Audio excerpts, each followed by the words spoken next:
Olá pessoal, sejam bem-vindos à nossa série de cursos, um mini curso na verdade, sobre a história medieval. A gente vai falar ali, vai voltar um pouquinho no século IX para a gente falar um pouco de feudalismo e chegar até a crise da feudalidade e o início da modernidade, para a gente entender um pouco dessas raízes medievais. Se estiverem me ouvindo bem, me vendo bem, falem por favor. Tá? A gente vai esperando o pessoal chegar. Vou escrever aqui qual o tema da live, tá? Pro pessoal que... Aula 1. Feudalidade. Servidão.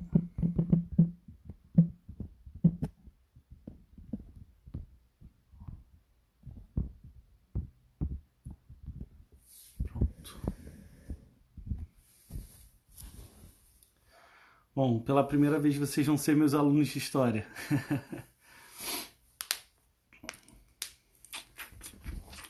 Vai convidando aí o pessoal para poder chegar.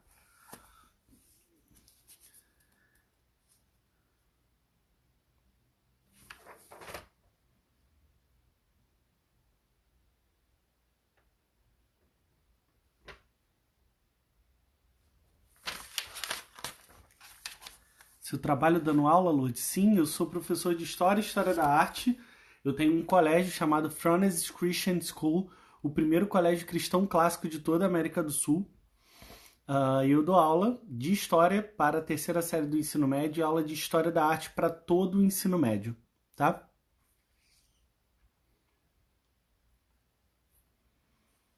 Eu sou professor. E também agora dou aula na Home Academy, tá? Que é um centro de formação de altos estudos pedagógicos.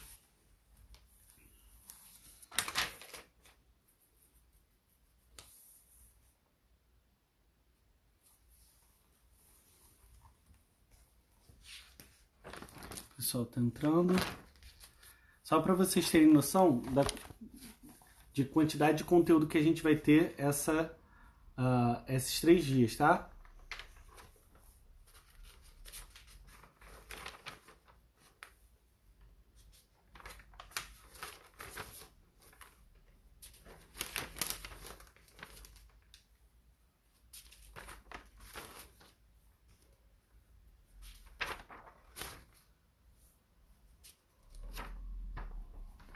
Até aqui. Um pouquinho de coisa, né? Então, gente, é para pegar lápis e caneta. Se você for como eu, né, que precisa... Veja como eu anoto, né? Eu tenho anotações, é porque aqui não está saindo tão claramente as cores. Mas eu anoto coisas em vermelho, preto e azul e lápis, tá? As lives anteriores estão disponíveis em algum lugar. Samuel, Ismália. Então, a gente está fazendo pela primeira vez essa live sobre Idade Média, tá? Eu não fiz das outras épocas, não. A gente vai ter mensalmente alguns temas de live, né? Então a gente vai ter, como eu combinei com vocês, uma live falando sobre um pensador da educação. E agora também a gente vai pensar em lives onde eu dê aula de história para vocês, tá? Pra gente conhecer um pouco mais de história, a gente vai negociando os temas. Essa semana o tema é sobre feudalismo, né? O fim da Idade Média, na verdade, começando ali no século XII e indo até o século XV, ok? Vamos esperar o pessoal chegar.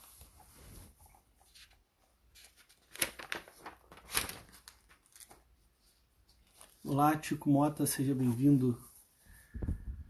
Estávamos juntos até pouco.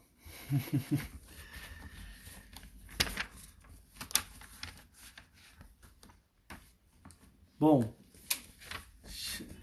como a gente sempre faz, esperar dar os 5 minutos para o pessoal se achegar.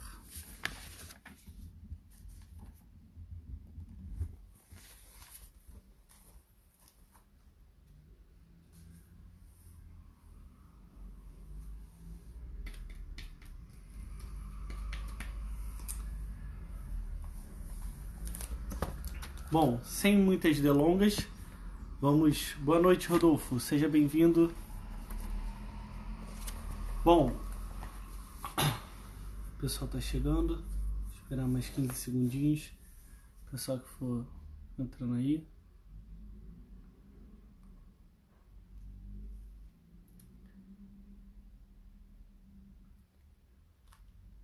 Bom, então vamos lá.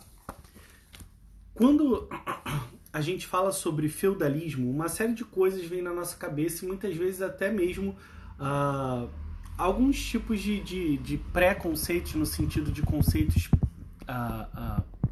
pré-concebidos mesmo, né? E que a gente ou viu em algum filme ou mesmo teve numa aula de história.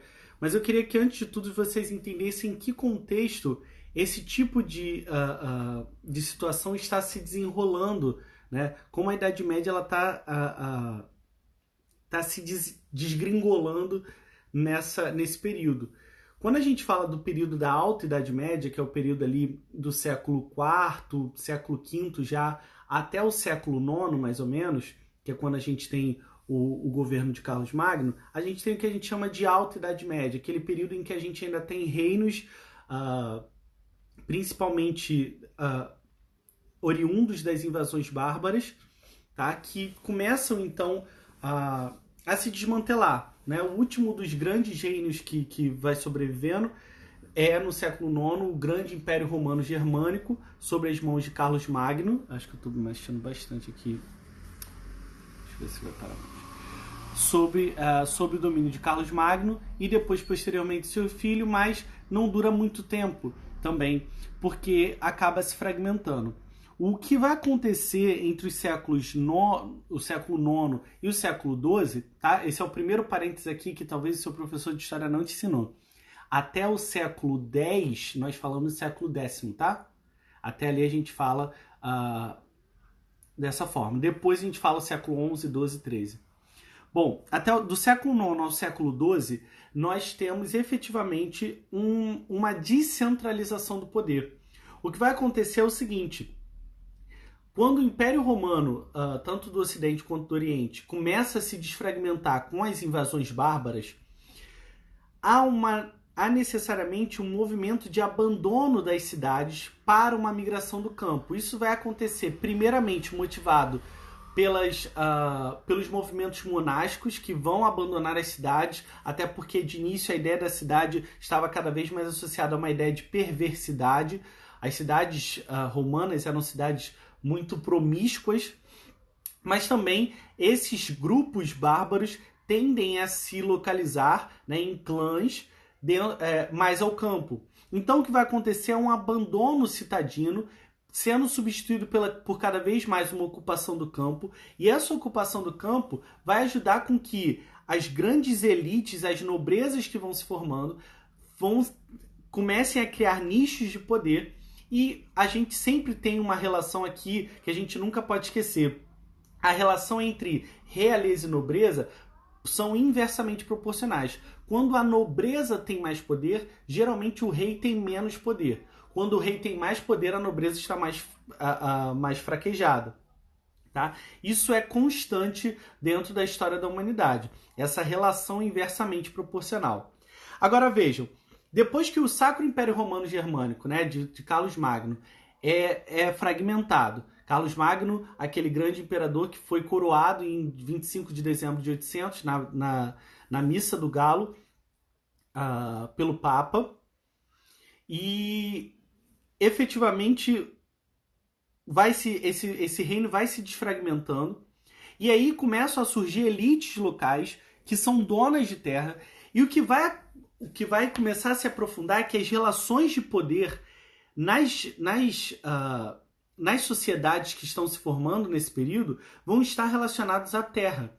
Nesse período, na Idade Média, a maior riqueza do homem é a terra. A maior riqueza que alguém poderia ter não era moeda em si, não eram pessoas, não era instrumentos, instrumentos de trabalho, mas era a própria terra. A terra era que trazia o seu valor intrínseco. O homem medieval era rico à medida que ele tinha terra. E esse homem medieval, ele, quando senhor dessa terra, quando dono dessa terra, ele possui relações. E aqui a primeira palavra que vocês têm que anotar é a a palavra senhorio.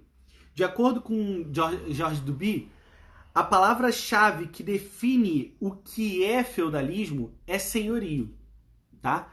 Senhorio é a relação social entre os senhores e os camponeses. Como essa relação se estabelece? Vocês provavelmente na escola aprenderam que existiam suzeranos e vassalos somente, mas isso não é uma realidade. A realidade é que a gente tem o suzerano mor, que provavelmente é o rei ou o príncipe, a gente tem o vassalo do suzerano, os vassalos dos vassalos e os servos dos vassalos. Isso não significa que suzeranos e os primeiros vassalos não tivessem servos, mas a gente tem que entender que os suzeranos, que não é um senhor feudal, é um suzerano, né? Não necessariamente. A ideia é que ele pode ser um vassalo que possui outros vassalos. E na verdade todos eles são vassalos de um único rei, que é Deus. Né? Nosso Senhor, essa expressão Nosso Senhor e até mesmo a expressão Nossa Senhora vai existir no ambiente cristão, principalmente na ideia daquele a quem eu presto a minha homenagem. O que era homenagem? Homenagem era o ato de você jurar lealdade a um senhor. Na Idade Média, para que você se estabelecesse como servo de alguém, para que você se dedicasse como homem de alguém, você deveria prestar uma homenagem. Essa homenagem era feita de joelho e com as mãos juntas, entre as mãos do seu senhor. E é por isso que desde a Idade Média a gente ora assim. Vocês já perceberam que esse é um dos maiores símbolos de oração. Na antiguidade, geralmente se orava com as mãos levantadas. A partir da Idade Média, como esse era o símbolo de submissão de um servo a seu senhor, orar desta forma, cultuar desta forma, representava efetivamente você declarar, fazer a sua homenagem para Deus, sendo você servo unicamente de Deus. Essa relação entre senhor e servo, né? Essa relação entre senhor e campesinato é uma relação de pertencimento, tá? Porque esse servo, ele não pertence a uma pessoa assim, em si. Ele pertence a uma casa, a um pater familias, ou seja, a ideia de pater familias aqui é a ideia de pertencer a uma casa. A casa, por exemplo, dos Paladino Coelho. Ou seja, ele pertence a toda uma tradição, a um pater familias, ou seja, aquele pai, aquele cabeça da família. Ele não pertence a uma pessoa em si, mas àquela família que governa aquela casa e que é representada pelo pai, pelo pater. Tá? Então a figura do Senhor é a figura daquele que representa toda a sua família. E essa relação, então, entre o Senhor e o servo é uma relação de dependência pessoal. Tá? Ela é na medida em que o camponês se vincula ao seu Senhor, há uma relação aqui de duas vias, tanto uma relação familiar quanto uma relação religiosa. Pensem, qual eram as relações entre um servo e um senhor feudal? Era a seguinte: eu, servo, irei produzir aquilo que você precisa, irei cultivar a sua terra, irei te servir, irei fazer o que você precisar, lutar para efetivamente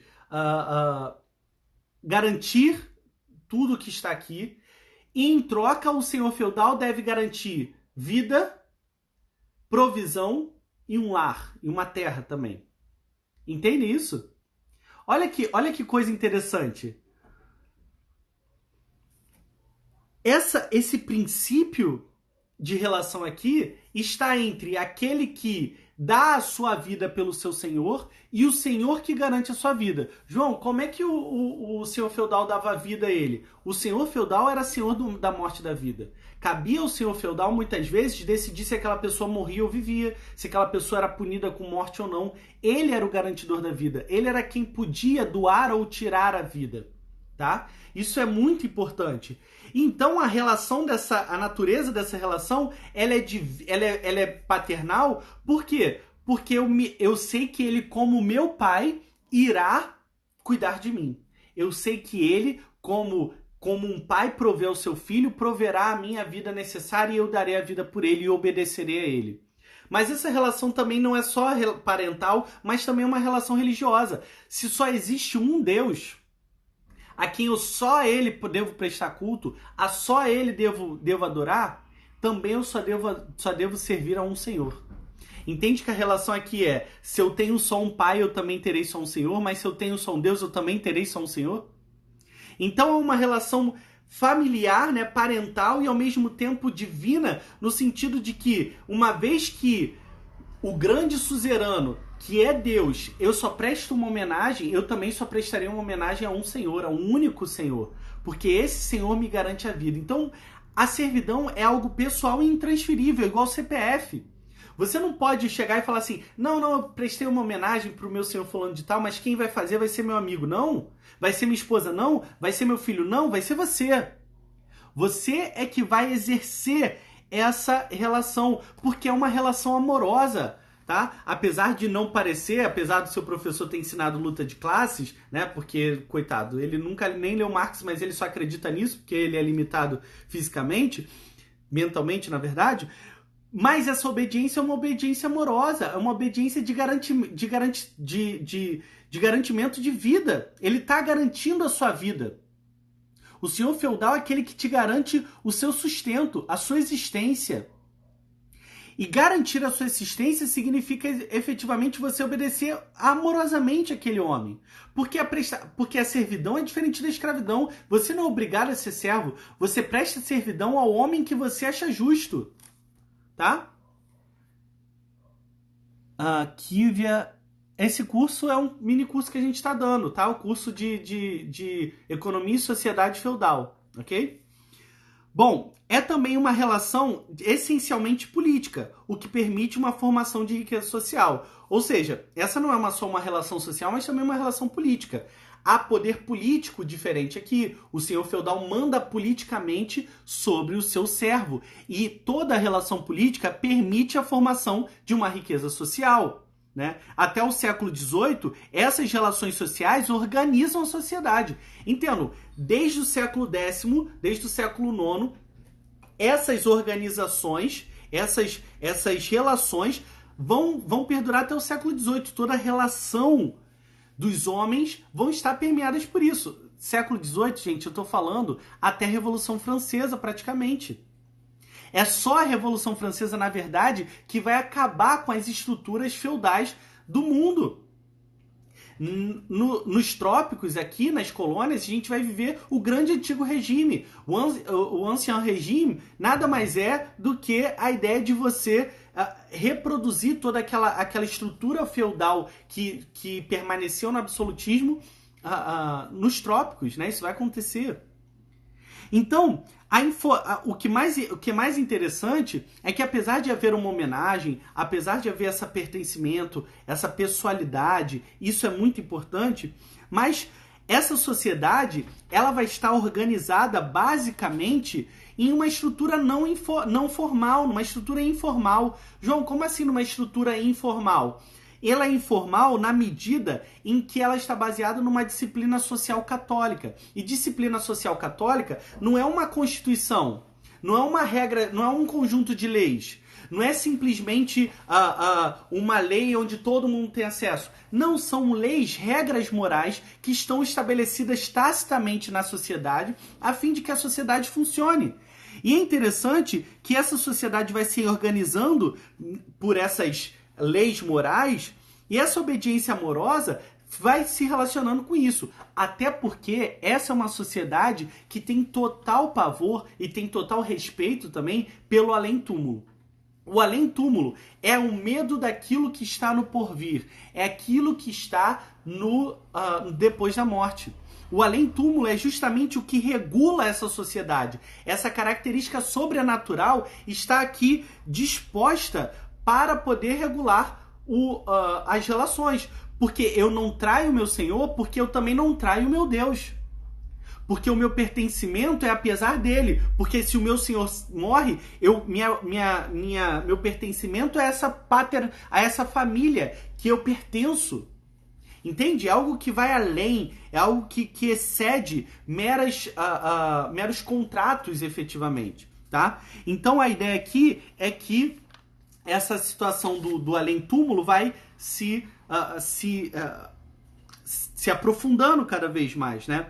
É a ideia aqui que a sua relação perene com Deus se estabelece também com o seu servo, né? Ou seja, volta-se para si mesmo para que você então possa ser conhecido de Deus, né? A sua revelação como Deus é desigual e, portanto, Deus dá vida e proteção em uma relação hierárquica, né? Essa ideia aqui vai se pondo. O Senhor,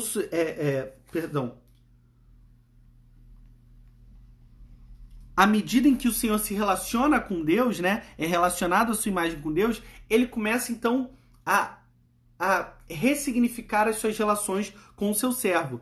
Essa sociedade, então, faz com que as riquezas dessa população, as riquezas feudais, estejam concentradas na mão da igreja, principalmente. Por quê? Entendo isso que é interessante. A disciplina social católica, ela é o que rege essa sociedade. E muitos desses homens tinham medo do além-túmulo. Muitos deles tinham medo de que suas almas ficassem presas no purgatório. Tanto que algumas pessoas vão destinar grande parte da sua herança para a caridade e para os seus funerais. É interessante a gente perceber que mais de 1/3 de toda a herança, muitas vezes chegava até a metade da sua herança, era toda destinada para obras de caridade e para um funeral. E o que mais nos impressiona não é o fato de talvez uma pessoa senil querer gastar todo o seu dinheiro em velas para poder acender no seu túmulo, mas são pessoas jovens fazerem isso. Porque os jovens faziam isso porque o que regia eles era esse medo do além-túmulo, era esse medo do que estava no porvir. Era um medo efetivamente de fantasma. Existia de fato um medo de que alguém poderia voltar e me perturbar, ou então que o meu pai sofreria por tempos indeterminados no purgatório. Então a ideia aqui vai ser exatamente que essa riqueza que está sendo queimada, está sendo derretida em velas, né, em cera de velas, ela na verdade é esse movimento. E isso permitiu com que a igreja acumulasse muitas terras para si. É por isso que você já deve ter ouvido que a igreja católica apostólica romana termina, né, a Idade Média sendo a maior senhora feudal. E isso é uma verdade, porque ela acaba recebendo, não porque ela desapropria pessoas, mas porque nessa economia de além-túmulo, nessa economia de doações, de você fazer a caridade, de você praticar a caridade, lembrando que a escolástica vai trazer aquele equilíbrio entre fé e obras, ele vai entender então que fazendo isso, ele pode livrar a sua alma do purgatório. Isso vai ser muito comum. Compreendido até aqui? Alguma dúvida, alguma pergunta? Fale agora, o cálice até eu perguntar de novo. Alguém?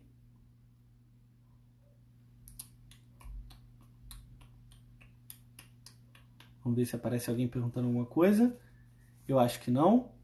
Vamos continuar então. Essa disciplina social católica que vai permitir então que todo esse estabelecimento funcione, que toda essa riqueza social seja gerada e até mesmo a cobrança de impostos. Por exemplo, a corvéia, né? Como cobrança de taxas, vai ser permitida a partir daí. Na medida em que essa taxa realça a diferença, né, hierárquica entre o senhor e o servo, a gente vai vendo que esse pagamento não vai ocorrendo tanto pelo fato do senhor não possuir ou não terra, mas pelo sentimento de pertencimento. Esse pagamento é tal qual a oferta, o dízimo. É a ideia de que eu retribuo ao Senhor aquilo que Ele me deu. Entende isso? Eu estou dando ao Senhor aquilo que Ele me deu. E por isso aqui, isso é uma coisa muito importante. Gravem isso, porque a gente vai precisar disso daqui a pouco, na próxima aula. Essas taxas, esses impostos pagos pelos camponeses aos seus senhores, eles eram fixos. Tá? Então, quando havia homenagem, era determinado um tipo, você vai pagar tantas moedas, você vai pagar tanto de colheita para mim. Ponto. Feito. Não há mudança disso, não há variação. É um acordo já estabelecido. Eu não faço além, eu não posso cobrar além. Um senhor não pode acordar e falar assim: vamos fazer o seguinte, a partir de agora vocês, ao invés de 1/3, vocês vão me dar 2/3 da colheita de vocês. Isso não existe. No campesinato clássico, essa relação entre senhor e servo, ela é uma relação fixa, permanente, duradoura, imóvel. Ok? Ela é imóvel na medida em que ela já está definida por outras coisas, além efetivamente do senso de pertencimento. Tá? Essa relação viabiliza principalmente o senso de comunidade. Tá? Era um valor justo? Era um valor que era possível de ser pago. Tá? Se a gente entrar aqui na condição de justo, a gente talvez até seja anacrônico. Para quem não sabe que essa palavra anacrônico é o erro de que cometemos quando olhamos para o passado com os nossos olhos atuais, com a nossa mente atual. Nós precisamos pensar com a mente de um camponês do século XI, século XII. Tá? Eu preciso olhar para lá como um camponês. O camponês ama o seu senhor, então ele acha isso justo. Ele não acha injusto. Tá? Ele não acha em nenhum momento isso injusto, tanto que ele aceita. Ok? Vamos lá, Lorena. Fiquei confuso. O senhor feudal é como um representante de Deus para os seus servos? Você falou que a igreja acabou sendo uma grande senhora feudal. Mas só por causa dessas doações ou por causa dos senhores feudais? Tinha ligação com a igreja. Não, entendo. O clero é uma coisa, a nobreza é outra. Os senhores feudais são da nobreza. Só que a igreja se torna senhora feudal à medida em que ela começa a acumular terras. Lembra que eu falei no início da aula? A maior riqueza da Idade Média é terra.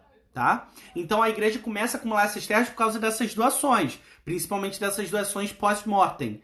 Tá? Mas os senhores feudais, eles acabam sendo um tipo de representante de Deus, não como o vigário de Cristo, como é o Papa, como são os bispos, nada disso. Ele não exerce uma função eclesiástica e nem é uma função oficialmente de Deus. Mas a relação simbólica entre os homens é a relação de que se eu sirvo somente a um só Deus, eu sirvo também somente a um só Senhor. Entenderam isso? É relação simbólica aqui. Aqui é simbolismo, tá? Isso é muito importante. Tranquilo? Bom, então essa relação entre, né, de recolha das corveias, de todas essas relações desse contrato social que existe entre os homens, entendo aqui, eu não estou falando de contrato social de Rousseau ainda, não estou lá, né? Ainda não, nem vou falar disso aqui agora. Mas eu não estou falando do contrato social de Rousseau, estou falando do contrato social entre homens, tá? Um acordo entre os homens a fim de fazer a sociedade funcionar. Isso é um contrato social. Contrato social é uma firma em que os homens estabelecem regras para a sua sociedade. E é graças a esse contrato social que a gente vai ver o surgimento de aldeias camponesas, de comunidades. E aqui está uma coisa que provavelmente vocês nunca ouviram. Dentro de terras medievais, dentro de um feudo, tá? Vou pegar aqui uma imagem para vocês verem. Vocês estão conseguindo ver aqui? É bom que dá para vocês verem. Vejam aqui, prestem atenção aqui. Tá vendo isso aqui? Isso aqui é um feudo. Imagina que isso aqui é um feudo. A letra A é o manso senhorial, ou seja, a terra do senhor, onde está o castelo, onde estão as terras do senhor, ok? O B, está espelhado aí, mas o B são as terras camponesas, tá? Os mansos senhoriais, os mansos servis, perdão. Ou seja, esse aqui é o manso senhorial, esse daqui são os mansos servis. O que são os mansos servis? É onde o camponês vive, é onde o camponês tem a sua própria terra, onde tem sua casa, onde ficam as vilas camponesas, tá? Isso tudo é dentro do feudo. Isso tudo é dentro do feudo. E o C aqui são as terras comunais, ou seja, onde tem os bosques, as florestas, onde tem os riachos, ok? São terras comunais, onde todos compartilham igual. Como funciona no feudalismo? Tá? Isso até o século XII. Os camponeses saem umas 3 vezes por semana para ir à terra senhorial para cultivar a terra lá. E de lá eles pagam o imposto deles. Deu para entender? Saem das suas terras, vão até a letra A e cultivam a terra do senhor. Ok? Essas terras, elas são regulamentadas. Não pense que isso aqui era algo tão próximo assim. É porque na escala do meu mapa, ele tá pequeno. Mas pense em terras enormes. Quando a gente está pensando, por exemplo, as Seis Marias na colônia brasileira, a gente está pensando em terras do tamanho de estados, ok? A gente não está falando de terrinhas de fazendinha, não, tá? É de terras de tamanho de estados inteiros brasileiros. É das Seis Marias que surgem os latifúndios. Deu para entender isso? Não confunda isso nunca. A ideia de Seis Marias é uma ideia parecida com o do feudo. É uma terra enorme. É uma terra enorme. Tem castelo, tem vila camponesa, tem bosque, tem floresta, tem tudo. Tem tudo ali dentro. E aí, pensa comigo. Vocês acham real oficial. Vocês acham que o senhor feudal andava a terra toda cobrando de camponês, igual o seu barriga? Paga o aluguel. Cadê a sua corvéia? Vocês acham mesmo que isso acontecia? Não, né? Óbvio que não. Ou vocês acham que, por exemplo, vamos lá, eu falei que o senhor feudal é o senhor da vida e da morte. Ele é que julga as causas que acontecem dentro do seu feudo. Mas vamos lá. Eu cultivo abóbora no meu quintal. Aí vou pegar aqui um seguidor que tá me vendo. Aí vem a Viviane e rouba a minha abóbora. Vocês acham que... Realmente, vocês acham que o senhor feudal vai vir fazer todo um tribunal para julgar o fato da Viviane ter roubado minha abóbora? Vocês acham mesmo? Não, né? Não. Por quê? Porque não. Porque o senhor feudal não vai arbitrar sobre isso. O fato do fulano ter pegado a filha do cicrano, isso não vai acontecer. É por isso que existem assembleias, aldeias camponesas que são regidas por assembleias camponesas, por comunidades camponesas. Os camponeses funcionam como corpos sociais que são autônomos em si. Ok? Deu para entender isso? Tem uma pergunta aqui. O além-túmulo era o único motivo de todos terem uma comunhão com a igreja no quesito de bens? Não. Sim e não. Sim, no sentido de que a ideia daquilo que está além, que é Deus, sim, é aquilo que regula as relações. Mas aqui a gente está falando de relações sociais. Nas relações sociais, sim. Agora, obviamente, as pessoas mais esclarecidas conseguiam entender todo o quesito teológico por detrás. Mas lembre-se que na Idade Média o índice de analfabetismo era muito grande. Então essas pessoas, muitas vezes, elas eram regidas por acordos tácitos e por histórias que eles ouviam. Então muitos deles não entendiam a profundidade da teologia cristã da época. Muitos deles acreditavam num Deus muito mais muito mais irado do que num Deus amoroso, muitas das vezes. Um Deus onde eles tinham que tentar regular isso. Agora, você está dizendo que não existia servos de verdade de Deus naquela época? Claro que não, pelo contrário. Existiam muitos, a Igreja de Cristo. Mas o que eu estou querendo dizer efetivamente aqui é que essas relações sociais, sim, elas estavam regidas por além-túmulo. Ok? Bom, continuando aqui o que a gente está falando, então essas aldeias camponesas são regulamentadas por assembleias políticas. Porque as aldeias camponesas são corpos sociais autônomos. Eles decidem as suas próprias questões. Você fala, João, sério isso? Sério? Isso é muito sério. Porque você aprendeu que todo mundo ficava lá igual um pai d'égua, parado, esperando o seu feudal. Não! A sociedade feudal, ela é toda corporativa. Eu já vou falar disso. Ou seja, é importante que esse entendimento de aldeias camponesas como corpo social autônomo seja importante para que você entenda que essas próprias assembleias camponesas, essas próprias aldeias, estavam lá para garantir se o senhor estava cometendo algum abuso. Olha que interessante, nessas relações entre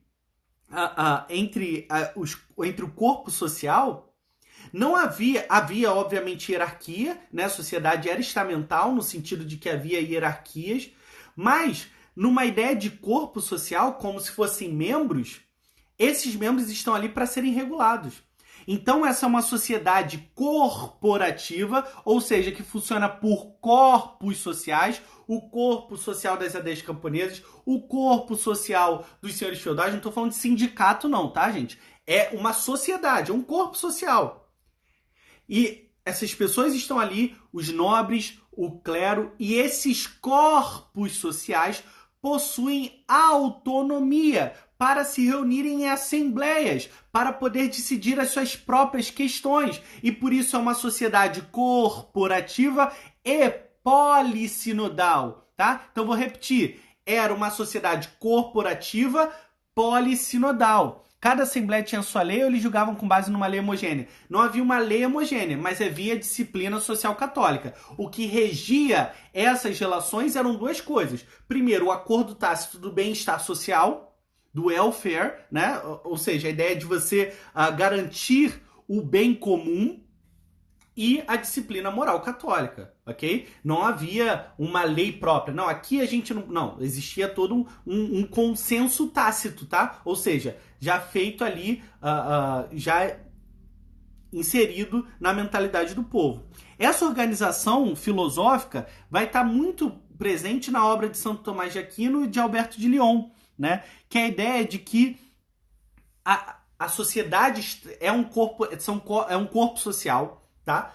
Corporificada, polissinodal. Então pensem no corpo, cada membro tem a sua individualidade, mas todos eles precisam estar unidos para que tudo funcione. Deu para entender? Então é como se fosse o seguinte: campesinato, senhor feudal. Uma hora eu vou machucar meu próprio corpo, correto? Se isso acontecer, eu estou desequilibrando e não está havendo bem comum. Não está havendo equilíbrio. Não havendo equilíbrio, a cabeça da sociedade está ali para poder restaurar este equilíbrio, que é o príncipe ou o rei. Dentro da economia do corpo social, o rei é o cabeça da sociedade que está ali para dirimir os conflitos entre os corpos sociais. Mas o rei, ele está no corpo, mas ele não se confunde com o corpo. Ele é alguém destacado, ok? E aí, o que acontece é o seguinte, olha a teoria filosófica política de Santo Tomás de Aquino. O homem é imagem e semelhança de Deus e portador de razão e feito para viver em sociedade. O homem, porém, é egoísta e logo destruirá a sociedade. A solução é o estabelecimento de um contrato que permitirá essa sociedade. Esse contrato é o que a gente chama de contrato social, que rege a organização política, tá? Isso é muito importante. Esse contrato se traduz nas assembleias entre, né, os camponeses e a relação dos camponeses e os senhores. Deu para entender isso? Todo mundo entendeu essa lógica de Santo Tomás? Todos entenderam? Podemos seguir? Nesse contrato social, então, há uma organização política e autogoverno dos corpos se dá no movimento e sua organização, né, as suas corporações, numa ideia de autonomia. Então, o corpo tem as suas regras e os seus deveres e se organiza, ok? Peraí. Havia desigualdade entre o feudo? Entre os feudos? Sim, havia. Havia feudos maiores e feudos menores. Pois o meu professor de história tratava a igreja como algo relacionado à exploração, apenas acúmulo de riqueza. É porque ele nunca leu nada, ele só leu o livro didático, tá? A igreja não está relacionada à exploração. É claro que em determinado momento da Idade Média, a própria igreja começa a se perder dentro dessa riqueza, que é a prática da simonia, o que vai acontecer até mesmo na Reforma Católica. Esse é um erro, por exemplo, de algumas pessoas, até mesmo hoje na historiografia, a gente nem utiliza mais o termo contra-reforma. Por quê? Porque contra-reforma parece que a igreja só estava respondendo à reforma protestante. Não.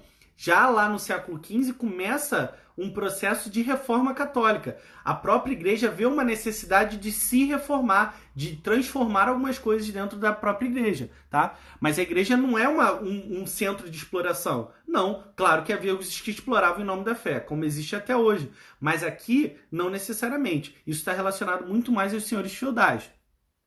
Então, como alguém me perguntou aí, eles tinham leis próprias? Não leis próprias especificamente, mas eles tinham regras próprias e seus deveres de acordo com o bem-estar da sociedade. O primeiro corpo social é a família. Ou seja, era impensável na Idade Média alguém dizer que você não poderia dar uma palmada no seu filho. Era impensável na Idade Média você dizer que como alguém deveria falar que você deveria agir dentro de casa. Impensável. Porque a família é um corpo social. Enquanto corpo social, ela tem autonomia. Ok? Isso é interessantíssimo. As cidades também se tornam corpos sociais, a gente vai falar do renascimento das cidades amanhã, e as assembleias camponesas eram a primeira instância de justiça. Então, como é que funcionava mais ou menos esse esquema? Família, aldeia, senhor, reino. Tá? Ou de cima para baixo, família, aldeia, senhor, reino. Essa é a hierarquia. Nas cidades, como é que vai funcionar? Família, município, vereadores, reino. Ok? Bom, continuando. A base da sociedade moderna, né, é essa ideia de corporações. A gente acaba herdando isso deles, né? Só que o que acontece é que na Idade Média uma pessoa vai pertencer a vários corpos diferentes. Tá? Ela vai pertencer à família como corpo social, à aldeia como corpo social, ao reino de uma maneira geral. Né? Então ela pertence a corpos diferentes. Isso é muito comum. Só que a gente tem uma hierarquia estamentária. Você sempre pertence ao mesmo estamento ou ao mesmo estado social. Tá?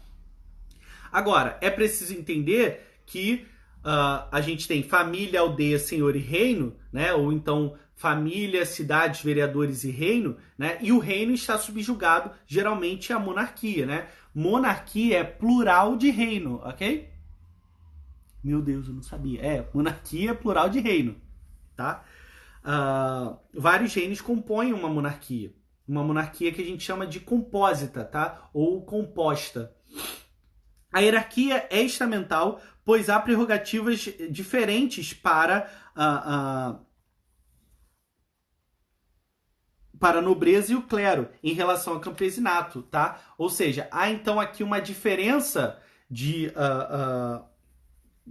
prerrogativas por causa do estamento qual cada um pertence, tá? O fato do campesinato não possuir privilégios não significa que ele não tinha direitos, ok? Isso é muito importante também. A gente pensa que eles eram seres desprovidos de direito. Eles não eram escravos, eles eram servos, tá bom?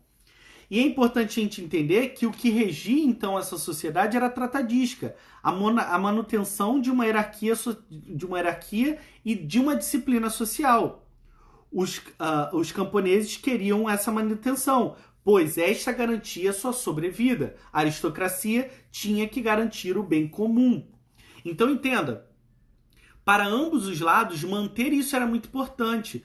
Ou seja, é interessante a gente parar para pensar, porque a gente acha, por causa do nosso professor, que fala sobre lutas de classe, que esse campesinato está o tempo todo querendo se revoltar. Isso vai acontecer depois, a gente vai ver isso acontecendo. Mas agora esse campesinato não quer se revoltar. Ele quer se manter exatamente como está, porque se manter como está significa manter a sua sobrevida, manter como ele vive. E também a esse aristocrata é muito bom que tudo continue como está. Ah, mas ele vai pagar a mesma corvéia o resto da vida. Mas é melhor assim, porque assim eu garanto a minha sobrevivência. Eu garanto o bem comum em troca disso. Essa tratadística entre os homens é essencial na Idade Média, ok? E esse estamento, então, significa a cristalização da política dos grupos. Então, esses estamentos sociais nada mais são porque a gente lembra daquela pirâmide? Primeiro estado, segundo estado, terceiro estado. Clero, nobreza e campesinatos, e depois surge a burguesia lá no final da Idade Média. Aí veja você, o que são esses estamentos? São grupos sociais, são corpos sociais que têm prerrogativas de autonomia. Não é isso que acontece na Revolução Francesa? Que a gente só vai ouvir de Assembleia dos Estados lá? O que é a Assembleia dos Estados? Chama os 3 estados. Os 3 estados têm representantes, os 3 estados têm voz, os 3 estados requerem coisas. Tudo bem que depois a gente vai ter ali uma revolução, mas é isso basicamente, né? Então, o direito da aristocracia é o mando político e o direito à vida e à morte do sujeito que lhe pertence. Consegue entender isso? Bom, vamos aqui. Você disse que tinha um nível de analfabetismo muito grande. A igreja também tinha o papel de educar essas pessoas? Sim, tá? Principalmente as escolas monásticas. Eu não vou tratar efetivamente aqui de escolas monásticas, mas as escolas monásticas estão disponíveis para isso. Agora, era muito raro que pessoas mais pobres estivessem lá. Entretanto, era muito presente mulheres dentro das escolas, tá? Nas escolas palacianas também, né? Era muito comum. E nas escolas depois da cidade, vai ser muito comum a presença de mulheres e até mesmo alguns pobres, tá? Mas na Idade Média ainda existe aquela ideia de que se o meu pai é camponês, eu serei camponês. Se meu pai é ferreiro, eu serei ferreiro. E toda a minha geração será ferreiro. Ferreiro é a ideia de você pertencer àquela ordem que não muda, tal qual é a ciclicidade dos tempos, das estações, das constelações, é também a ciclicidade da vida. Tá? Isso é uma coisa que vai ser desconstruída já ali, primeiro com a ideia de vocação, que vai surgir no século XVI, mas isso vai se aprofundando com as revoluções de caráter mais burguês e liberal. Ok? Bom, falamos o que tinha para hoje. E aí? Dúvidas? Perguntas? Falei pra caramba, né? Vamos lá. Perguntem. É possível indicar as fontes bibliográficas para nos ajudar no aprofundamento do tema? Olha, são alguns bons livros, e a maioria deles ou em espanhol ou em inglês. Eu posso depois sugerir isso sem problema nenhum, tá? Mas você pode começar a procurar principalmente por Georges Duby e por Jacques Le Goff. São os maiores medievalistas que já existiram na história da humanidade. Pelo menos que a gente tem notícia, tá? Georges Duby, com Y no final, e Jacques Le Goff, tá? Georges Duby e Jacques Le Goff. Perguntas, vamos lá. Dúvidas, questionamentos. Não é possível que vocês não tenham dúvida.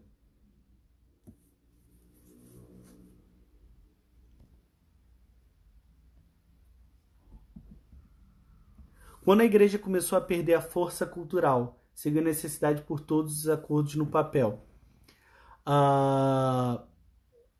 Basicamente, isso vai acontecer primeiro já ali, quando a igreja passa a ser religião oficial do Estado. A gente vai ver uma baixa no padrão moral da igreja, principalmente porque a ideia de uma religião que passa a ser a religião oficial do Estado, de um Estado ainda não totalmente convencido de uma moral católica, faz com que a moral acabe sendo relativizada, e principalmente depois do cisma do Oriente, a gente acaba tendo uma perda de força da igreja, tá? Isso vai acontecendo cada vez mais.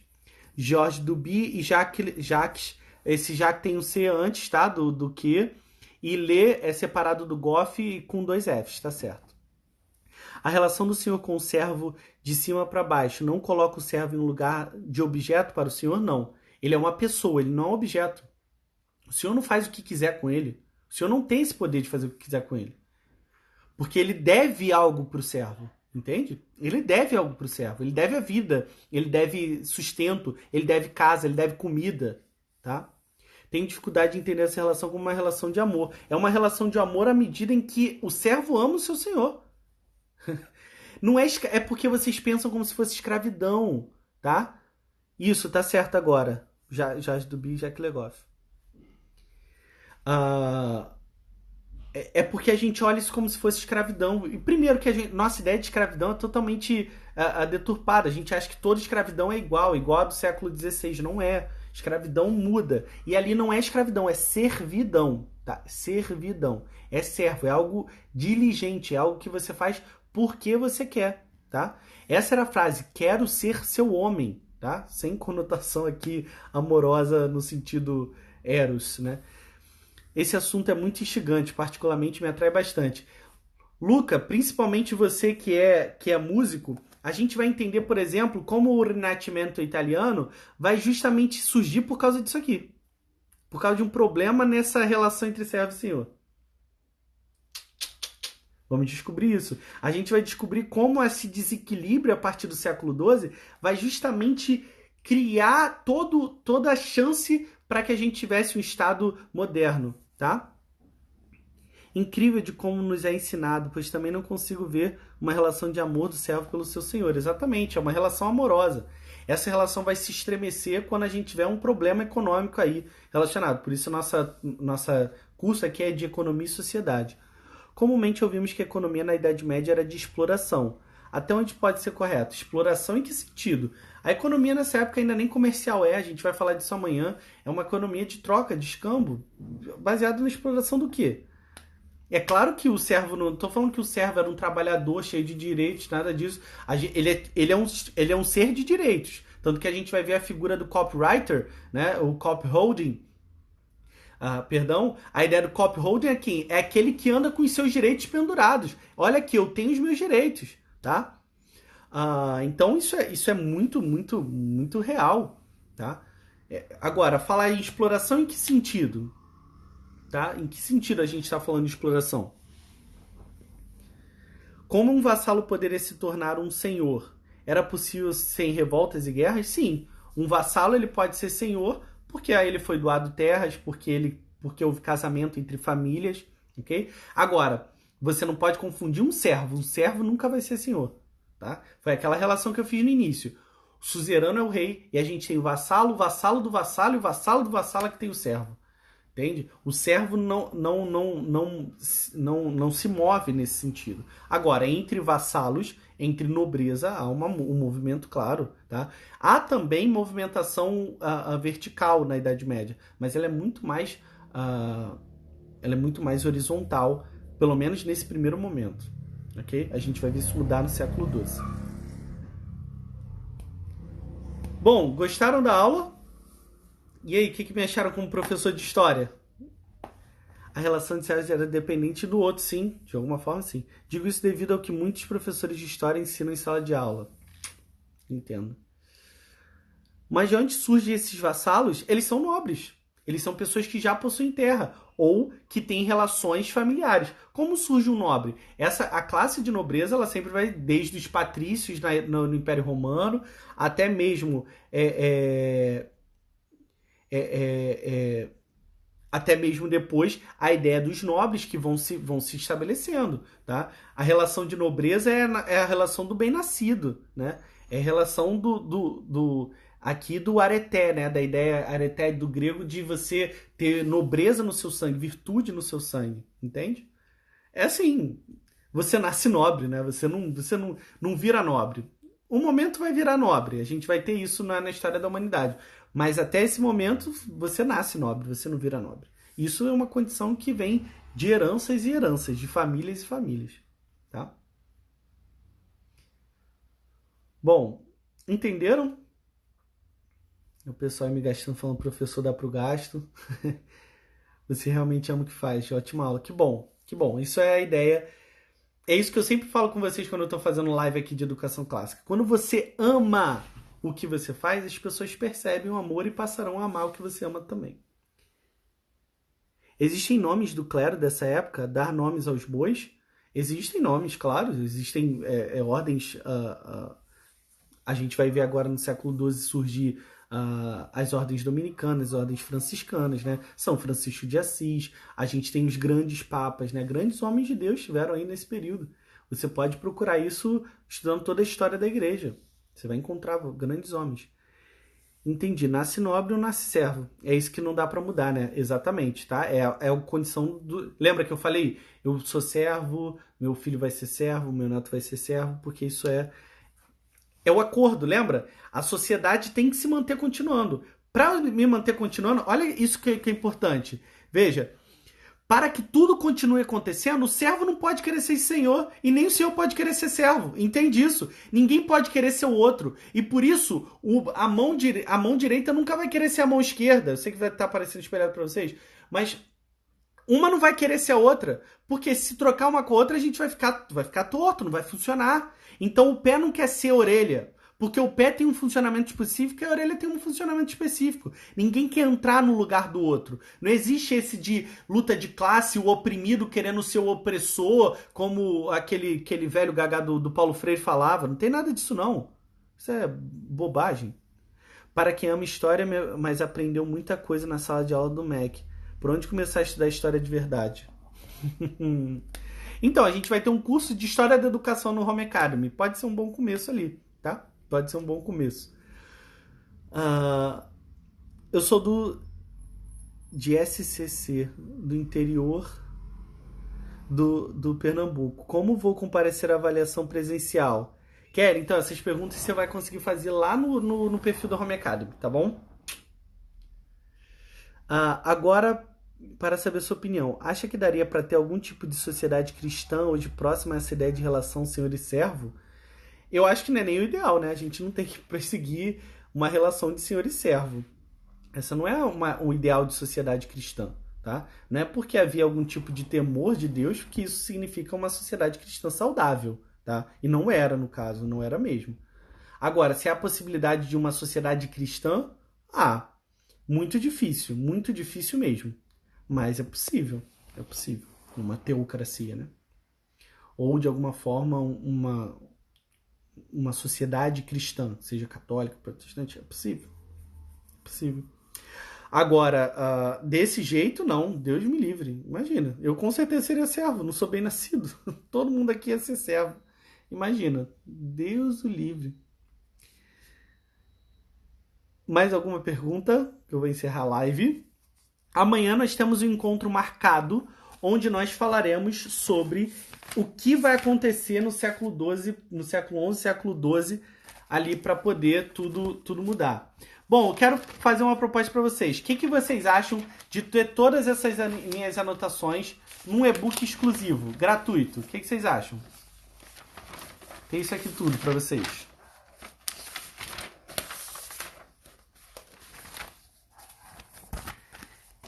Fala aí o que vocês acham. Existia somente aquele tipo organizacional de sociedade? Naquela época, sim. No Ocidente medieval, sim. Tá? No Oriente, não. A gente vai ter outros modelos. Até porque na África a gente tem um modelo específico. No Oriente Médio, né? A gente vai ter também algo específico.